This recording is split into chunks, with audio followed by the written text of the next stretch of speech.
Welcome everyone to the media edition of the program, The Pundit, reaching you from Flip TV, Lagos, Nigeria. I'm your host, Femi Ujo.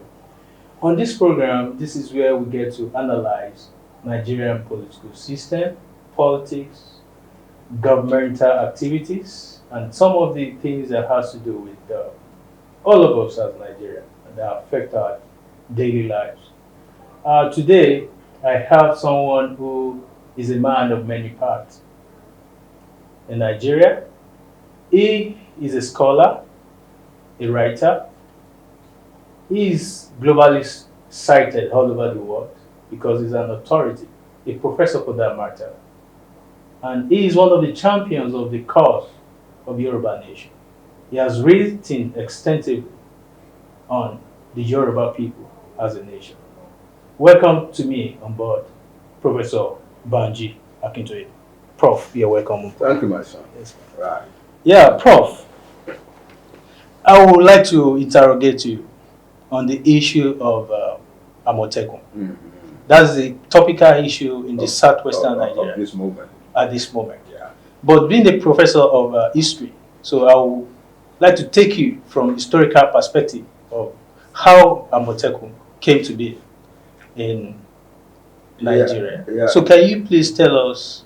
Thank you. The About basic thing is that we in the West, we are facing a kind of challenge that is unusual in the modern world. What we are faced with is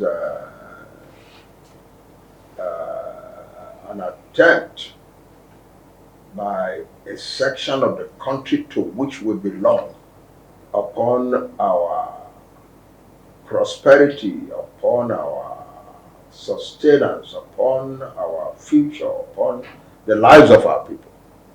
People who want to be politically correct don't want to say it as it is, but you don't solve a problem by engaging in platitudes and euphemisms. You say the truth so that all of us can face it together and solve whatever problem is there.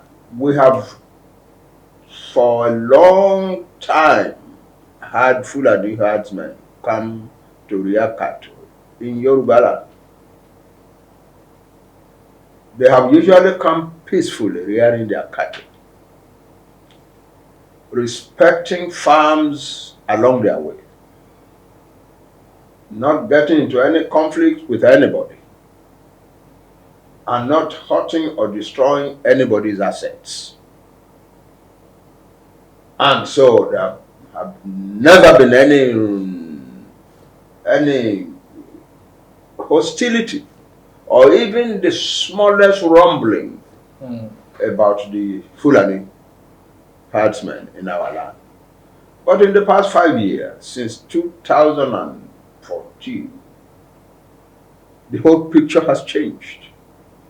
We have been having herdsmen come, obviously intent on provoking conflict. They come, some of them carrying arms, sophisticated modern weapons like AK-47 rifles. Often they come accompanied by well-trained military men who are carrying the same kind of rifles. And the herdsmen let their cows get into people's farms. Sometimes, according to our farmers on the field, they deliberately guide their cows into people's farms. Sometimes when they enter into, for instance, the cassava farm, they are not satisfied with the cows eating the cassava plant, the foliage, and so on.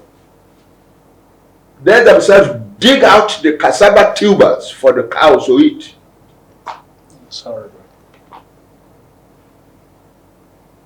And if the farmer then comes out and protests or tries to stop them, then they get into violence. Usually the cow herder will go away from the scene, and then the military men will come and they will kill and destroy.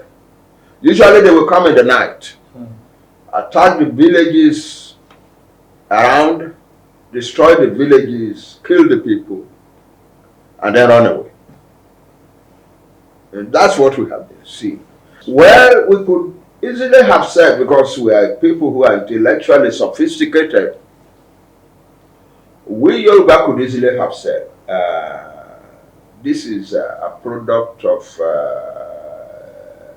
non-human development. You know, the droughts that have brought, that have resulted in the loss of grasslands in some parts of the north.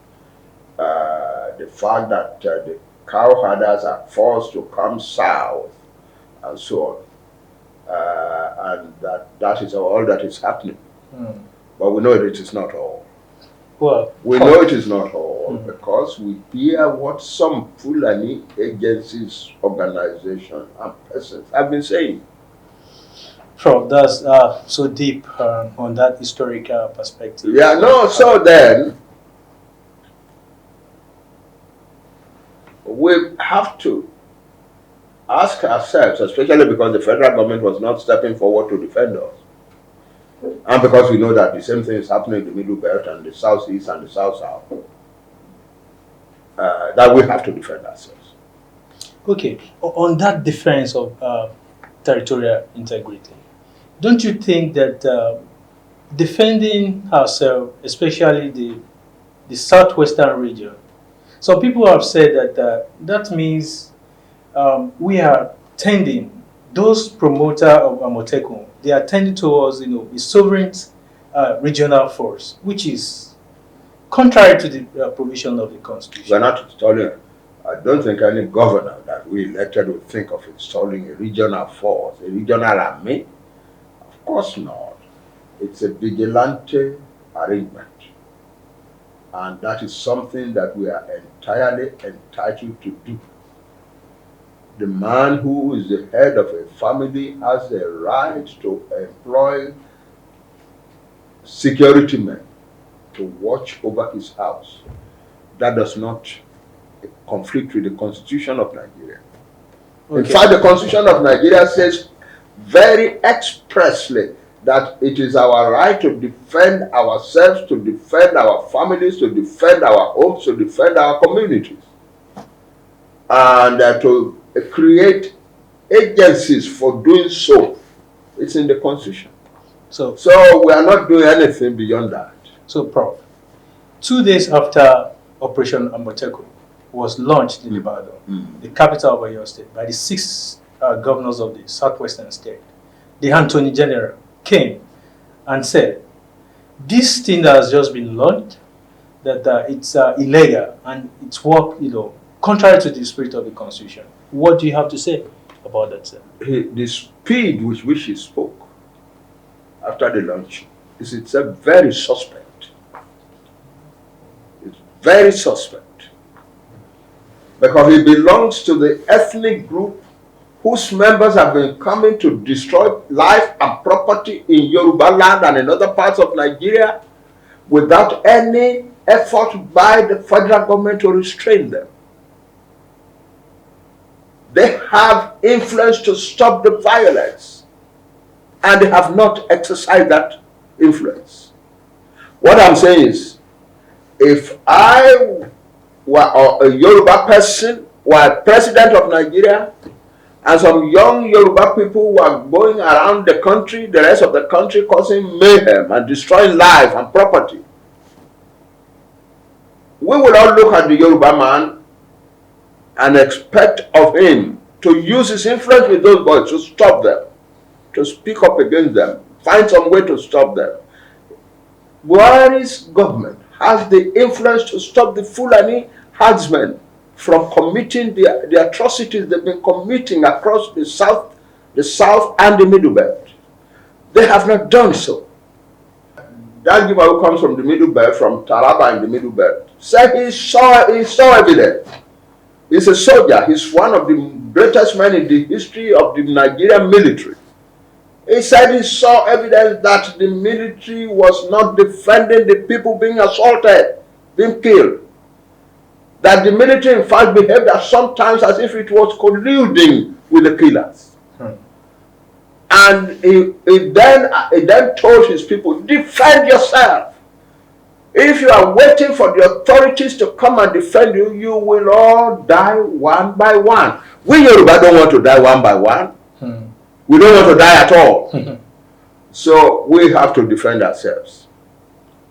It is simply. So it is surprising that this Attorney General, who is part of the government, who owes a duty to Nigeria, has done nothing all this time that these herdsmen have been killing and maiming and destroying.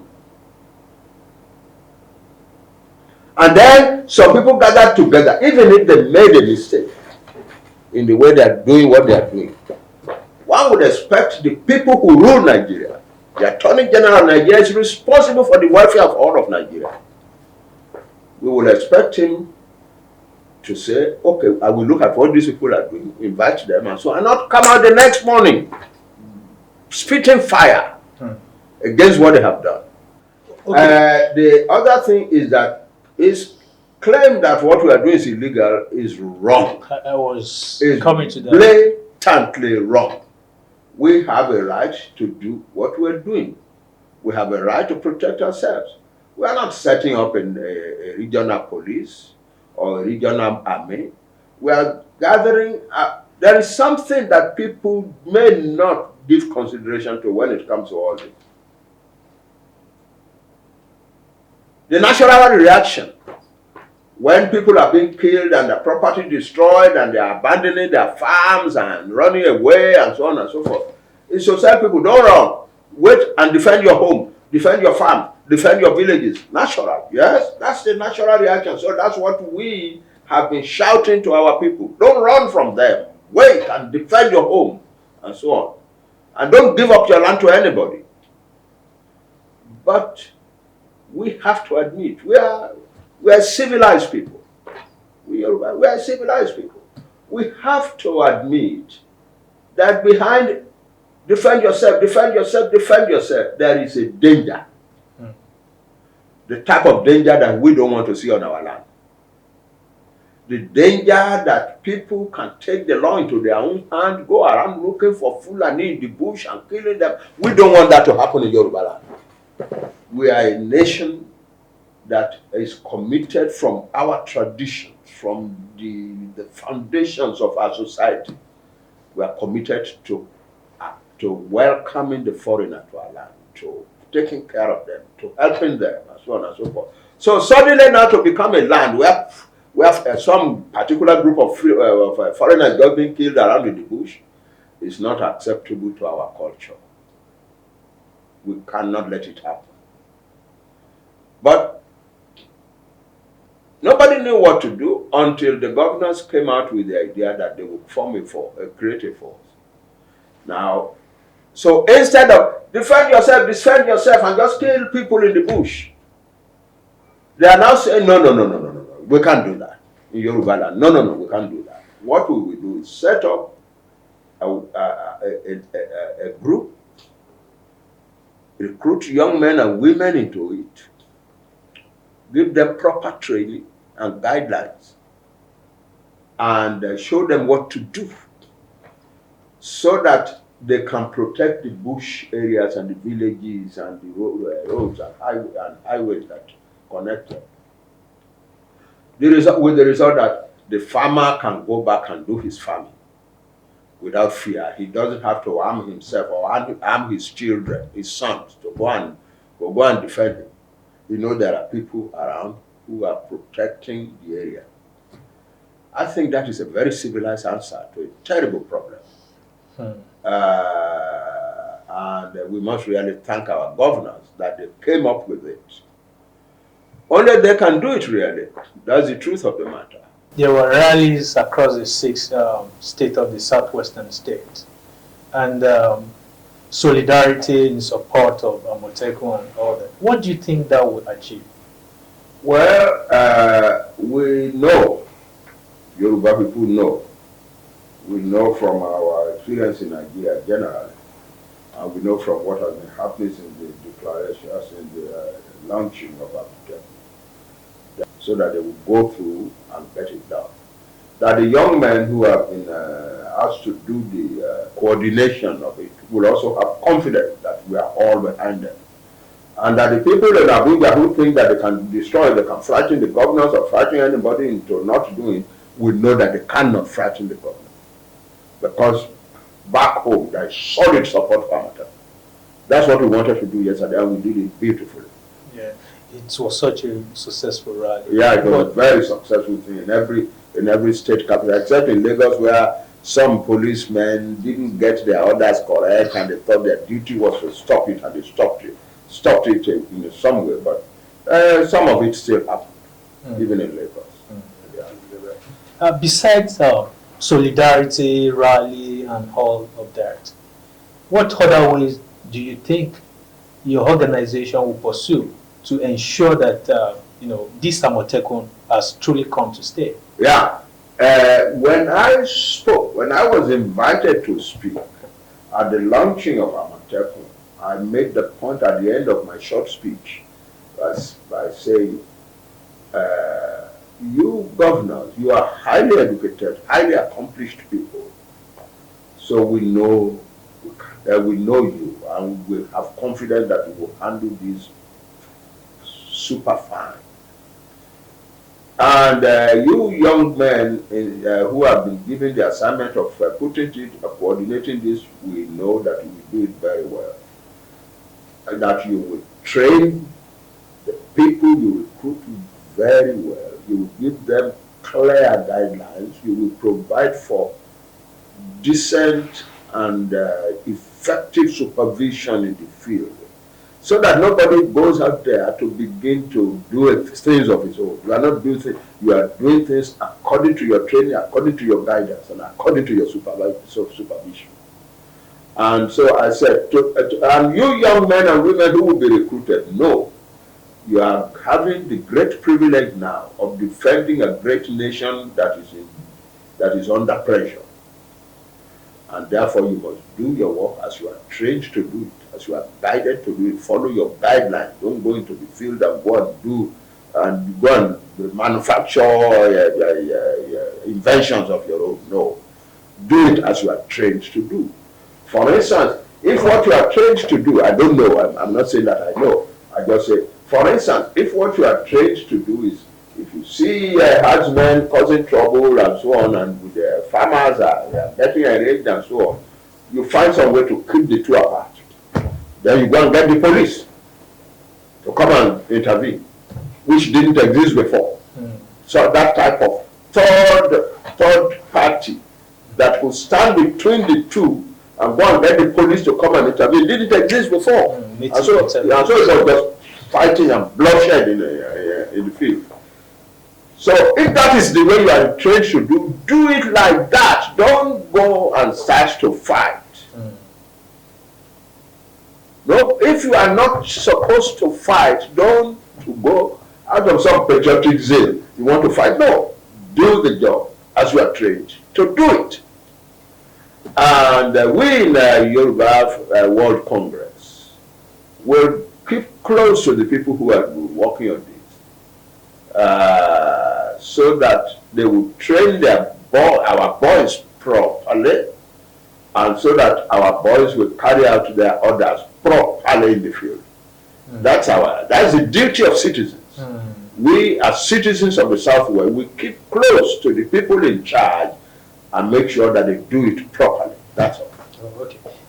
Pro, there are people who believe that Amotekun is a very good concept, but they believe that it wouldn't be better for the governors of the 6 states in the southwestern Nigeria to have given it a legal backing, a legal foundation. They will, of course. They don't. It's not that they will.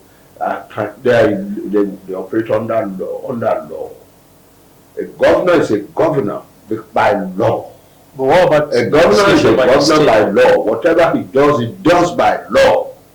And so when they set up this, they are going to put the right legal structuring and back into it. I don't. Why are people insulting our governors by thinking that they will not do that?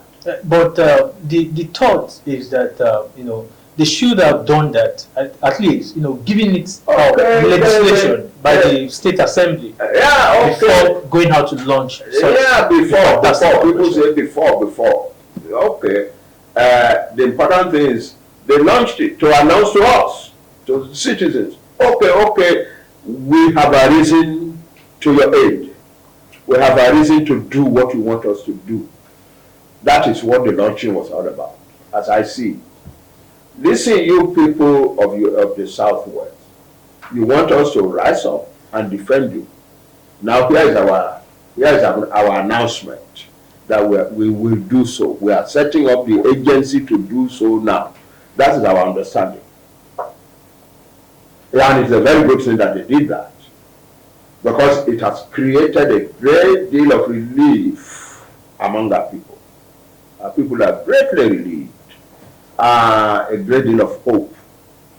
A lot of people who abandoned their family, I know, because people are always calling me, people are always coming to see me, and so on. I receive crowds and crowds of people every day, almost every hour. And people are telling me we are not going back to our farm. People have told me before we have abandoned our family altogether. I know retired people, teachers, etc., who thought they would put their little gratuity into farming and so on, had acquired land and were already settling to it. They made an announcement. Some of them are in the newspapers. They say, we cannot do it anymore. We can't do it. We don't want to be killed on the farm. And so on. Some of them are now telling me, Baba, we will go back and do the farm. Thank you. We thank our governors for this. So people are relieved. For a start, our people are relieved. And it is good that the governors quickly stepped in to make the announcement, to make the launching, to announce that they are on the way to doing something. Now they are in the process of doing it. And we must all pray that they will succeed. And we must all give them our full backing, irrespective of party affiliation. Shortly after the Amotekun operation was launched, and 2 days after, when the Attorney General of the Federation came and said it was legal, there are some people in Yoruba land that they said they will take the federal government to court. But some people said, if you take the federal government to court, you might likely not come with a favorable answer, that it's a political issue that needs a political solution. Do you also agree? Yeah. When the Attorney General made the disastrous statement that he made, there were many of us who felt, we go to court. I even said so myself. That was our immediate reaction. But on second thought and sober thought, we have come to the conclusion that his statement amounts to nothing. There is nothing to go to court against. And we should just go on doing what we are doing and see whether he will take steps to try and stop us. Then that will be the time to fight back. There is nothing to fight now. Well, what if the federal government take the 6 governors to the court? So what will you do? What will your reaction? That will be beautiful, because then we will expand it to include a whole lot of other things. Like what, sir? Like our freedom to do what we want to do to develop the life of our people. We've been making a lot of noise about restructuring and so on and so forth. This now will be the time to go and say we have sat our rights as citizens of Nigeria within the context of Nigeria to develop the life of our people without too much of interference from Abuja. That will be, we will come out of court with situation that will inevitably end up in restructuring, which is what they don't like, which is what we have been pleading for. Yeah. And do you think the federal government will take that lightly? Federal government take it lightly? Federal government doesn't own Nigeria. Nigerians own Nigeria. So why are people talking of the federal government as if it's an entity from outer space? It's a Nigerian institution created by the people of Nigeria for the defense of the interests of Nigerian people. That's all. That's what the federal government is. There is no government that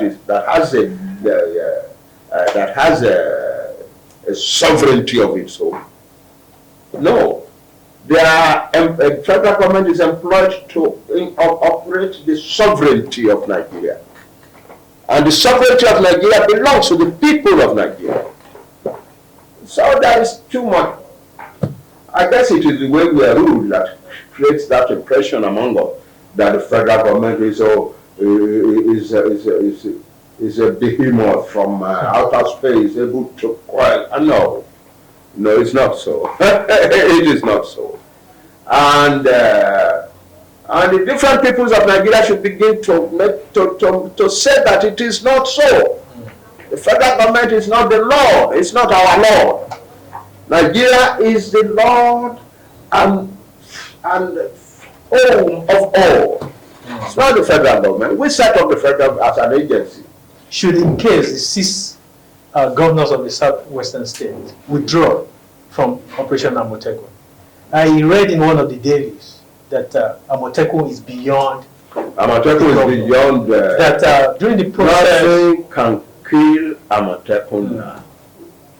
If the don't let me say if anything. Don't let me even bring that.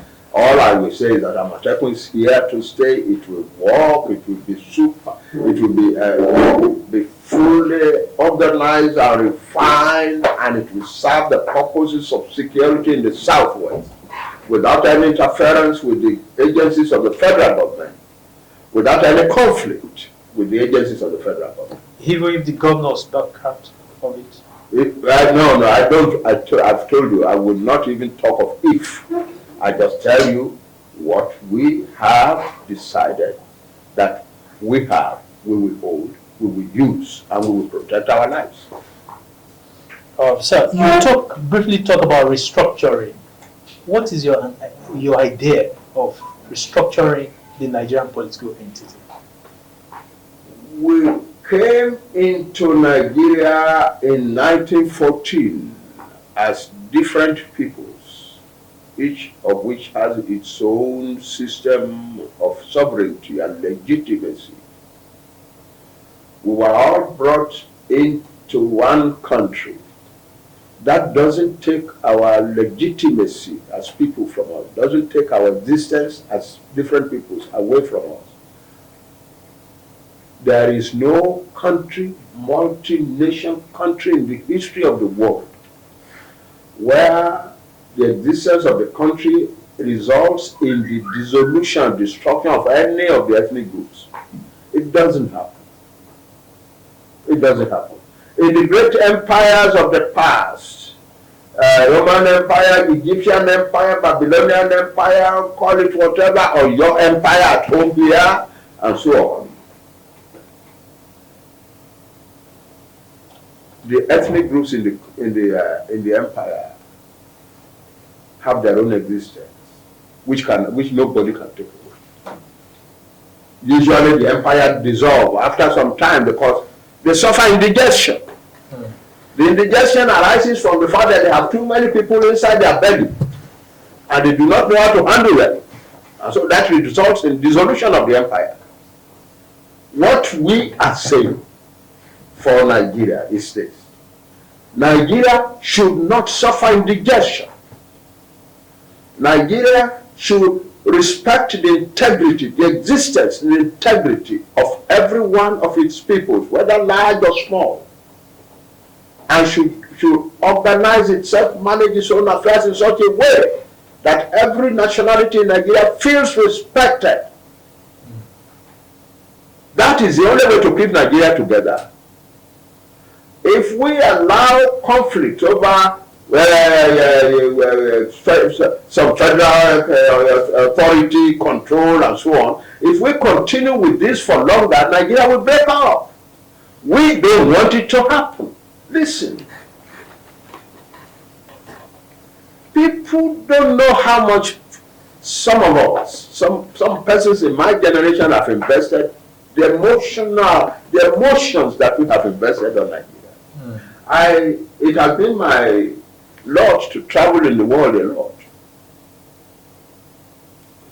and to raise up my head and proudly speak for my country, for Nigeria. Everybody thought Nigeria was going to be the great thing in Africa, the thing that would take Africa out of barbarism, out of poverty. I was confident that it would happen. And so I was an apostle of the message of Nigeria's greatness. That is why when Kifawolo came out of prison and came out of the military government and he came out, and it is young people like me, intellectuals like me, who went to him back to say, Baba, we beg of you, please let us work. We want to work under you to lift this country to great heights. Baba. We begged him. Some of us lie on our prostrating before him and say, Baba, please, we have a great country. We have a potentially great country. We know you can help us make it happen. Please, we will.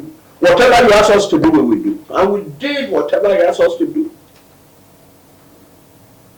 For 2-3 years, while we were putting the UPN together, people like me were traveling around the world looking for ideas and so on and so forth, and coming back with report after report after report. And we would hold meetings from morning till morning,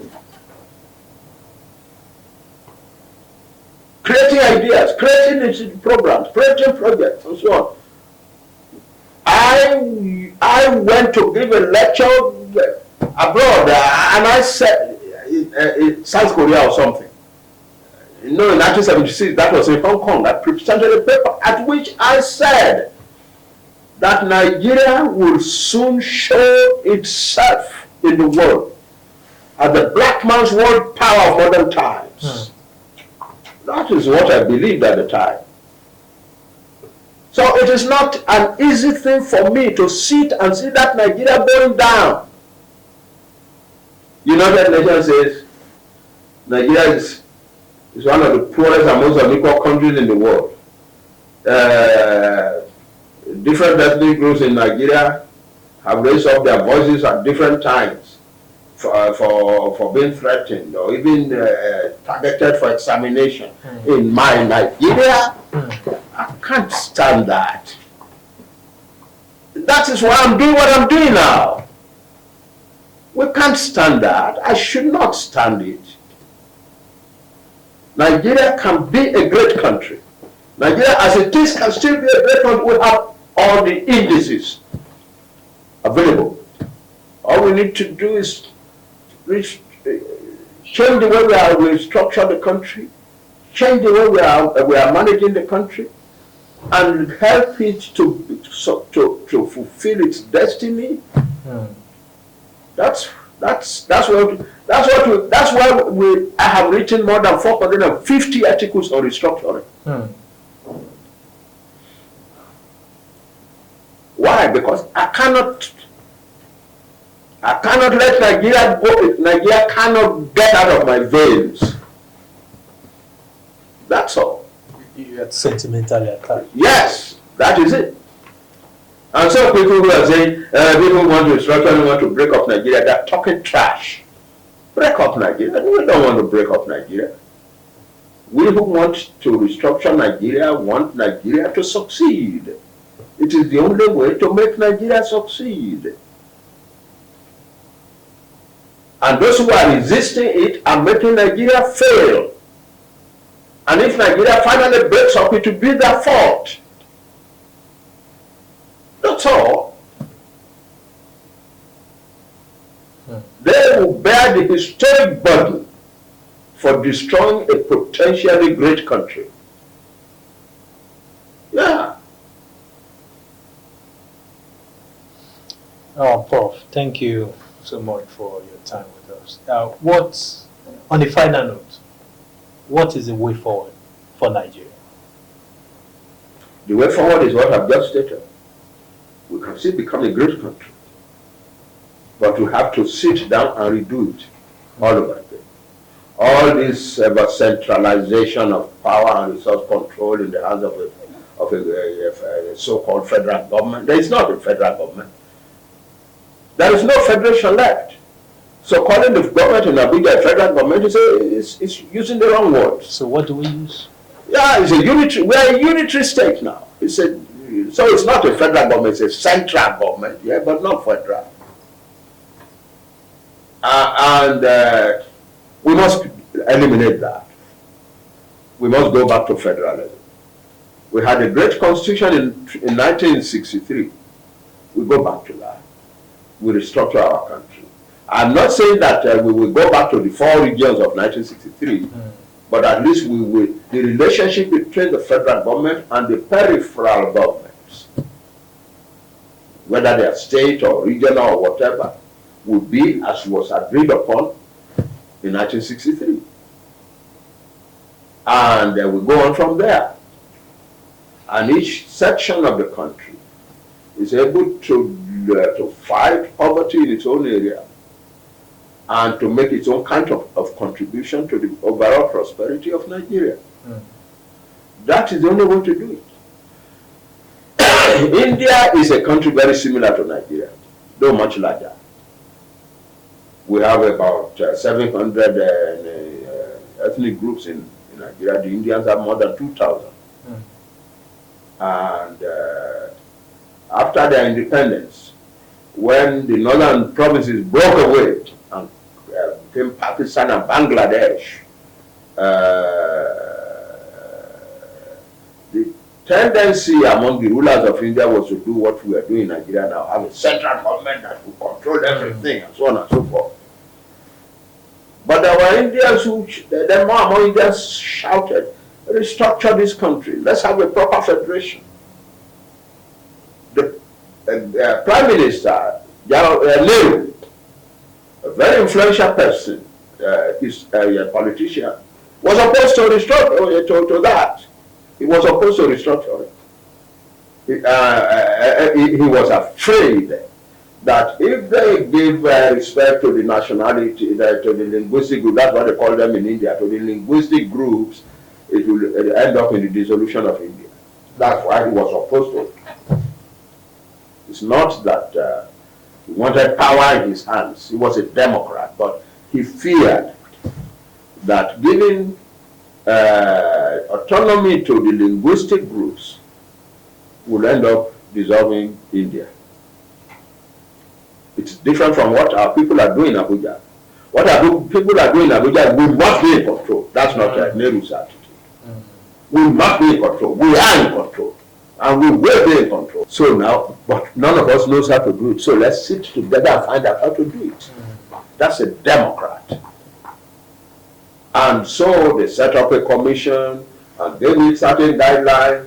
And so they took years restructuring here and there and ended up with 28 states in the Indian Union. We can do that. We can do that. Simply say, oh, restructuring is the people who want to restructuring just want to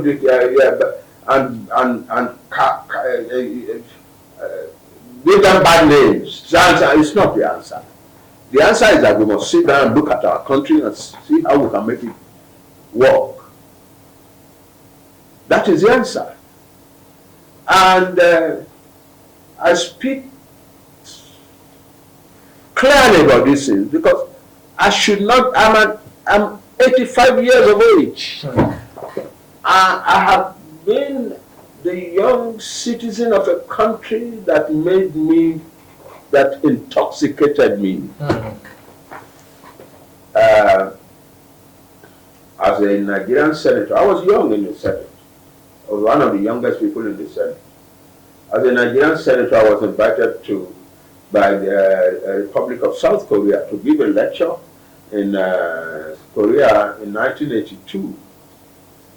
And I was asked to speak on the development of relations between South Korea and Nigeria. I was literally bragging that in that lecture. It was the day before or the day after the inauguration of their new president, and the elite, the political elite of the country was there in my lecture, this in my audience. And I was bragging about my country, about Nigeria, this is where you know, and so on. That's the type of relationship I have with Nigeria. I don't have the relationship with Nigeria. If somebody who wants to break up Nigeria, my whole antecedent, my whole background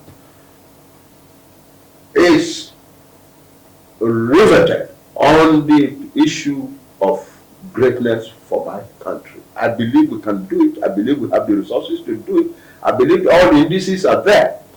And that the only thing that is wrong, that is preventing greatness from happening to Nigeria, is the way we organize and manage Nigeria. And if we just change those two, we will have a great country very soon. Very soon. But I also fear that if we continue to refuse to do it, we will lose Nigeria.